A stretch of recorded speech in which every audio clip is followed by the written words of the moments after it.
வணக்கம். இன்றைய மாவட்ட செய்திகள். திருப்பரங்குன்றம் மலை உச்சியில் உள்ள தீபத்தூணில் இந்து அறநிலையத்துறையே தீபம் ஏற்ற வேண்டும் என்று மதுரை ஹைகோர்ட் கிளை டிவிஷன் பெஞ்ச் நீதிபதிகள் உத்தரவிட்டனர். திருப்பரங்குன்றம் மலை உச்சியில் உள்ள தீபத்தூணில் தீபம் ஏற்றுவது தொடர்பாக மதுரை ஹைகோர்ட் கிளை டிவிஷன் பெஞ்சில் வழக்கு விசாரணை நடைபெற்று வந்தது. விசாரணை முடிவுற்ற நிலையில் இன்று நீதிபதிகள் ஜெயச்சந்திரன், ராமகிருஷ்ணன் ஆகியோர் தீர்ப்பு வழங்கினர். இத்தீர்ப்பில் 1996 ஆண்டு இதே வழக்கு விசாரணைக்கு வந்தபோது உச்சி பிள்ளையார் கோவில் தவிர மலை உச்சியில் மாற்று இடத்திலும் தீபம் ஏற்றலாம் என்று தீர்ப்பு வழங்கப்பட்டுள்ளது. அந்த தீர்ப்பின் அடிப்படையில் மலை உச்சியில் உள்ள தீபத்தூணில் இந்து அறநிலையத்துறை தீபம் ஏற்ற வேண்டும். இதற்காக மத்திய தொல்லியல் துறை அனுமதியையும் பெறலாம். இதற்கு மாவட்ட நிர்வாகம் முழு ஒத்துழைப்பு தர வேண்டும் என்று தீர்ப்பில் தெரிவித்துள்ளனர். மேலும் நீதிபதிகள் கூறியதாவது: பொது அமைதிக்கு பிரச்சினை ஏற்பட காரணம் அரசே ஆகும். அரசியல் காரணங்களை அடிப்படையாக கொண்டு அரசு செயல்படக்கூடாது. தீபத்தூண் தர்காவிற்கு சொந்தமானது என்பது ஏற்புடையது அல்ல. அது அறநிலையத்துறைக்கு சொந்தமான இடத்திலேயே உள்ளது. தீபம் ஏற்றும் இடத்தை தர்காவிற்கு இடையூறு ஏற்படாத வகையில் மாற்றுவது குறித்து பரிசீலிக்க முந்தைய உத்தரவுகள் உள்ளன. இவ்வாறு தீர்ப்பு வழங்கப்பட்டு மேல்முறையீட்டு மனுக்கள் முடித்து வைக்கப்பட்டது. மதுரையில் புதிய தமிழகம் கட்சி தலைவர் டாக்டர் கிருஷ்ணசாமி செய்தியாளர்களை சந்தித்தார். எல்லா ஆட்சியாளர்களுமே தேர்தலை முன்வைத்து சில திட்டங்களை அறிவிப்பது அது நடக்கக்கூடியது தான். ஆனால் இப்பொழுது கடந்த 2-3 நாட்களாக தொடர்ச்சியாக முதல்ல நேற்றைய முன்தினம் தமிழ்நாடு அரசு ஊழியர்களுக்கான ஓய்வூதிய திட்டம் குறித்து அறிவிச்சிருக்கிறாங்க. நேற்றைய தினம் பொங்கலுக்காக ஒரு 3000 ரூபா அறிவிச்சிருக்கிறாங்க. அதாவது அரசு ஊழியர்கள் கடந்த பல வருடங்களாக போராடி வருவது, கடந்த காலங்களில் அமலிருந்த ஓய்வூதிய திட்டத்தை தவிர பெயரை மாற்றி அல்லது ஒரு புதிய பெயரில் அவர்களுக்கு எந்த விதத்திலும் பலனளிக்காத ஒரு திட்டத்தை அல்ல. அந்த வகையில் தமிழ்நாடு அரசு, தமிழ்நாடு அஷ்யூர்டு பென்ஷன் ஸ்கீம் என்று அழைக்கப்படக்கூடிய டிஏபிஎஸ், அது தமிழ்நாட்டில் இருக்கக்கூடிய அரசு ஊழியர்களுக்கு பெரிய பலன் அளிக்கும் என்று நான் கருதவில்லை. அதற்கு மிக முக்கியமான காரணம், உதாரணத்திற்கு ஒரு அரசு ஊழியர் 50,000 ரூபாய் சம்பளம் பெறக்கூடியவர்களாக உதாரணத்துக்கு எடுத்துக்கொண்டால் 10% அவர்கள் இந்த சம்பளத்திலிருந்தே பிடித்தம் செய்கிறார், பங்களிப்பு எடுத்துக்கிறாங்க.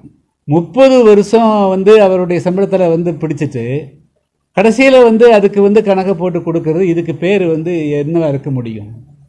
எனவே அது ஒரு மாதம் 5,000 ரூபா கட்டாச்சுனாலே அதே பெரிய விஷயம். அவன் குடும்பத்துக்கு ஒரு திட்டமிட்டு 5,000 ரூபா போச்சுன்னா அவனால் திட்டமிட்டு செயல்பட முடியாது, ஒரு மற்றெல்லாம் போயிடும். ஸோ இந்த திட்டம் பெரிய அளவிற்கு அரசு ஊழியர்களுக்கு பலனளிக்கும் என்று நான் கருதுகிறேன். அதைவிட இன்னொரு முக்கியமான ஒரு ஆபத்து இருக்குது. தமிழ்நாட்டுடைய பட்ஜெட்டில் 20% பென்ஷனுக்கு போகுங்கிற ஒரு தகவல் வருதுங்க. ஏற்கனவே கடந்த 2025-26 இருக்கிற பட்ஜெட்டில் ஃபிஸ்கல் அது ஏறக்கும் 1,06,000 கோடி ரூபா டெஃபிசிட் இருக்குது. ஆக்சுவல் ஃபினான்ஸில் 46,000 கோடி ரூபா டெஃபிசிட் வருதுங்க. அப்போது இது கொடுக்குற போது 20% இன்னும் கூடுச்சு அப்படின்னா வேறு ரோடு போட முடியாது, தமிழ்நாட்டு மக்களுக்கு வேறு எந்த திட்டத்தையும் செயல்படுத்த முடியாது, எந்த விதமான திட்டமும் செயல்படுத்த முடியாது. அதுக்கு எங்கிருந்து பணம் வாங்குறது, எத்தனை கோடி கடன் வாங்குறது ஆச்சுங்களா? ஸோ இது ஒரு சேர்த்துக்குள்ள காலை வச்ச மாதிரி தெரியுதுங்க. இது நடைமுறைப்படுத்துவதற்கு அறிவித்த மாதிரி தெரியல. நாம் ஆட்சி இருக்க போகிறது கிடையாது, வேறு ஏதாவது ஆட்சி வந்துன்னா அவங்க கஷ்டப்பட்டுன்னு அறிவித்த மாதிரி தெரியுது. ஆனால் இதில் இந்த திட்டம் நிச்சயமாக அமல்படுத்தக்கூடிய திட்டமாக தெரியலை. ஏன்னா அதுக்குண்டான சோர்ஸஸ் இல்லை. கூடுதலாக தமிழ்நாடு அரசுக்கு வருமானம் வந்தாலுடைய இந்த 20% கூடுதலான பட்ஜெட்டில் இப்போ 4 லட்சம் கோடி ஒட்டுமொத்த பட்ஜெட் அப்படின்னா திட்ட செலவுலேயே 20 சம்பளத்தில் போதும். அதுபோக பென்ஷனும் 20% கூடுற போது தமிழ்நாட்டில் கம்ப்ளீட்டாக கஜானா தொடை தெரியப்படும். அது மிகப்பெரிய சிக்கலாகும். இதை இந்த திட்டத்தை நடைமுறைப்படுத்துவதற்கு உண்டான எந்த சாத்தியமே இருப்பதாக தெரியவில்லை. அதுக்குண்டான ரிசோர்ஸ் தமிழ்நாடு அரசிடத்தில் இல்லை.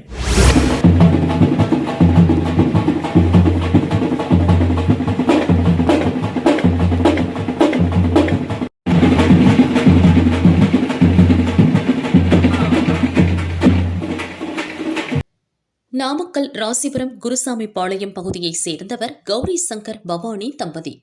இவர்களது இளைய மகள் காயத்ரி வயது 14. குருசாமி பாளையம் சிங்குத்தர் மகாஜனம் உயர்நிலைப் பள்ளியில் 9ஆம் வகுப்பு படிக்கிறார். சிறுமி காயத்ரி விளையாட்டில் ஆர்வம் மிக்கவர். டெல்லியில் நடைபெற்ற தேசிய அளவிலான பல்வேறு விளையாட்டுப் போட்டியில் காயத்ரி பங்கேற்றார். 100 மீட்டர் ஓட்டப்பந்தயத்தில் முதலிடம், தட்டு எறிதல் போட்டியில் 2ஆம் இடம் மற்றும் குண்டு எறிதல் போட்டியில் 3ஆம் இடம் வென்று காயத்ரி அசத்தினார். சொந்த ஊர் திரும்பிய மாணவிக்கு குருசாமி பாளையம் பஸ் ஸ்டாண்டில் தடபுடல் வரவேற்பு அளிக்கப்பட்டது. மேளதாளம் இசைக்கு மாலை அணிவித்து மாணவியை ஆட்டோவில் ஊர்வலமாக அழைத்து சென்று கௌரவித்தனர். பள்ளியில் சிறப்பு பாராட்டு விழா நடைபெற்றது.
தேசிய அலங்கார போட்டிகள்